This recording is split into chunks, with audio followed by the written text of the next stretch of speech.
Hi everybody, Dr. Zach here, and I want to welcome you back to Cultivating Healthy Habits.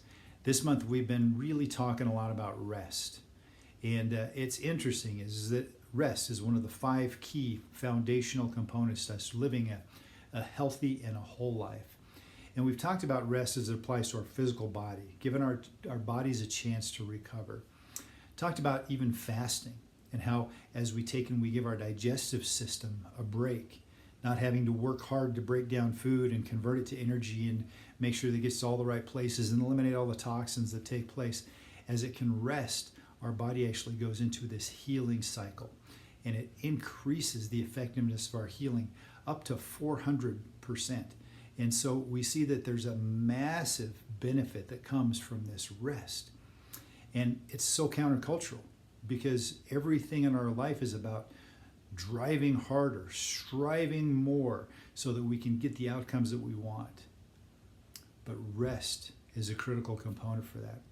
And I want to talk today about resting for our soul. Your soul is your mind, it's your will, and it's your emotions. It's what you're thinking about. And then what you think about actually affects what your desires are.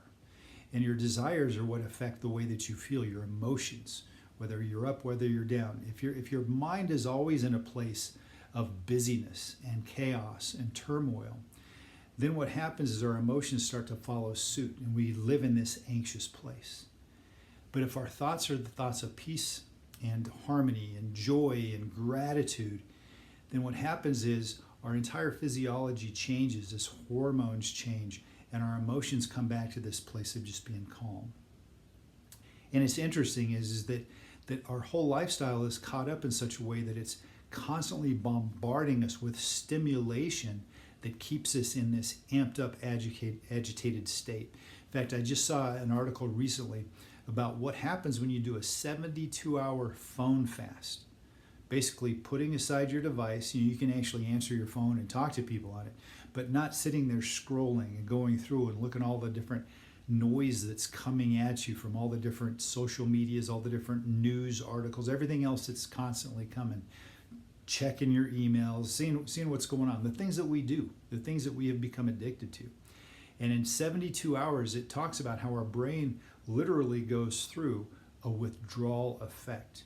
The dopamine and serotonin are just completely changed in such a way that it's almost like we're getting off heroin or getting off of cocaine. And the body goes through this place where it just starts craving it. And they've shown that even if you look at a picture of a phone while you're doing a phone fast, it takes and it starts just causing these hormones, these neurotransmitters to start going crazy.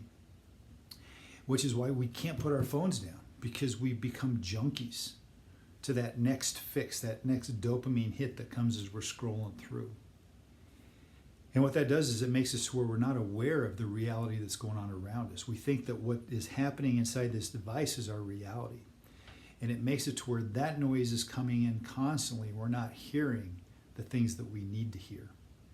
We're not hearing that still small voice that reminds us of who we are and what our mission is and what our purpose is. And we get caught up in the busyness of life. And so we need to rest. We need to rest our physical bodies.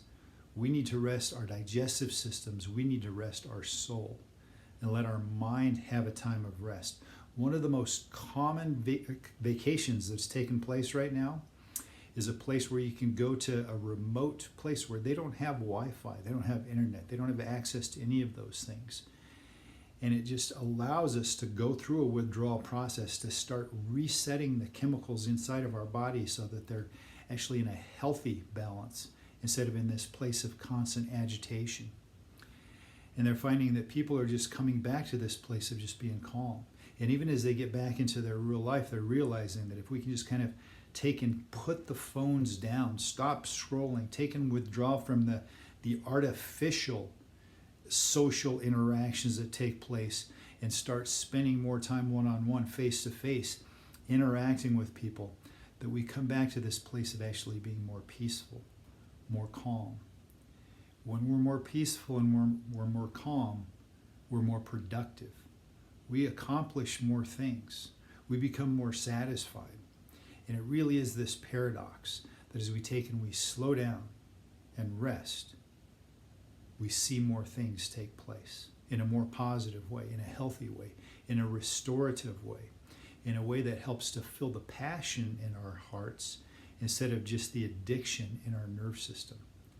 So with that said, don't forget, rest is a key component. Take and look for opportunities to practice rest. Make it a habit that every day you're setting aside time just to be still and to be quiet and listen to that still small voice.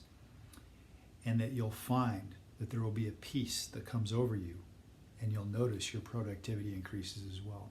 So with that said, make today a great one, make today a peaceful one, and make sure that you factor in some rest into your day-to-day. God bless you.